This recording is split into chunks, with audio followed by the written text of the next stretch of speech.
आप सभी को मेरा नमस्कार। आइए बात करते हैं मकर राशि में सूर्य ग्रह का महत्व के साथ साथ आज आप सभी से शेयर करने जा रही हूं कि ज्योतिष शास्त्र में सूर्य ग्रह को आत्मा नेतृत्व करने की क्षमता, पिता और सत्ता एवं जीवन शक्ति का कारक बताया गया है। मकर राशि में सूर्य के गोचर को काफी महत्वपूर्ण माना जाता है। मकर राशि के स्वामी ग्रह शनिदेव हैं, जिन्हें कर्म, अनुशासन, परिश्रम और न्याय का प्रतीक माना गया है। आज हम चर्चा करेंगे सूर्य और शनि देव का स्वभाव एक दूसरे से भिन्न होता है। सूर्य अधिकार, स्वाभिमान का प्रतिनिधित्व करता है, वही शनि धैर्य, सीमा और नियमों में रहना सिखाता है। यही वजह है कि मकर राशि में सूर्य का गोचर व्यक्ति के आत्म संयम और कर्तव्य बोध की परीक्षा लेता है। ज्योतिष शास्त्र में मकर राशि को सूर्य का शत्रु राशि माना गया है। कहने का मतलब है कि मकर राशि में होने पर सूर्य कमजोर हो जाता है। इस स्थिति में आत्मविश्वास और अधिकार, मेहनत, निरंतर प्रयास करने और अनुशासन का पालन करने के बाद ही प्राप्त होते हैं। मकर राशि में सूर्य का गोचर होने पर यह सीख मिलता है कि अहंकार या पद के दम पर नहीं, बल्कि कर्म और जिम्मेदारी का पालन करने पर सम्मान मिलता है। सूर्य के मकर राशि में गोचर करने पर उत्तरायण का भी आरंभ होता है। ज्योतिष में इसे बहुत ज्यादा शुभ माना जाता है। उत्तरायण के समय को देवताओं का दिन बताया गया है, इसलिए इस समय अवधि में दान, पुण्य, तप और पुण्य विशेष लाभ प्राप्त होता है। सूर्य के मकर राशि में गोचर करने को मकर संक्रांति के रूप में मनाया जाता है। यह आत्मा की शुद्धि, नई शुरुआत और सकारात्मक दिशा को संकेत देता है।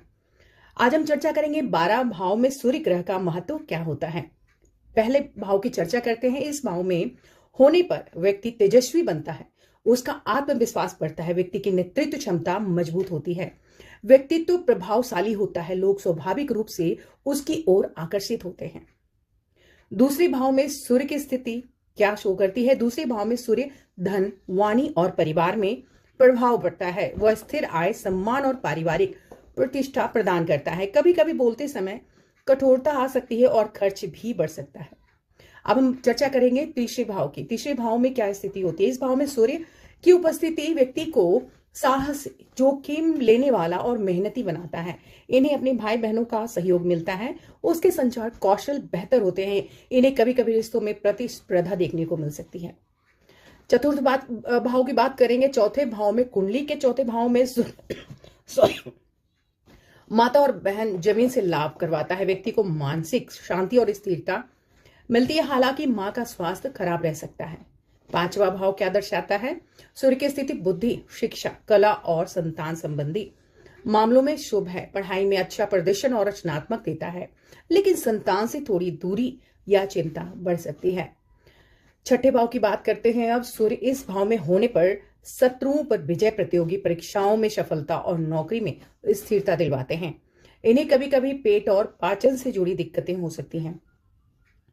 अगले भाव की बात करेंगे हम। कुंडली में सातवां भाव में सूर्य की स्थिति साझेदारी, विवाह और सार्वजनिक जीवन में सक्रियता बढ़ती है। जीवन साथी प्रभावशाली होता है, पर अहंकार टकराव का कारण बन सकता है, इसलिए मीठे संवाद जरूरी हैं। आठवां भाव क्या दर्शाता है? आठवां भाव शोध, गहन ज्ञान और परिवर्तन का प्रतीक है, और इस भाव में सूर्य के होने पर व्यक्ति रहस्यमय और आध्यात्मिक बनता है। उसके जीवन में अचानक घटनाएं घटित हो सकती हैं। नौवां भाव क्या दर्शाता है सूर्य का? यदि सूर्य वहां हो तो भाव भाग्य, ज्ञान, धर्म और यात्रा का कारक। इस भाव में सूर्य के होने पर भाग्य मजबूत होता है, विदेश यात्रा व उच्च शिक्षा में सफलता मिलती है। 10वां भाव क्या दर्शाता है? 10वें भाव में होकर सूर्य व्यक्ति को प्रशासन, सत्ता, सरकार, मैनेजमेंट या उच्च पद मिल सकता है। नाम, यश देना इसका प्रमुख परिणाम देखा जाता है। 11वें भाव की बात करें तो कुंडली का 11वां भाव आय, लाभ और बड़े नेटवर्क का कारक होता है। यह स्थिति में सूर्य व्यक्ति को मोटी कमाई, सामाजिक पहचान और शक्तिशाली लोगों का साथ देता है।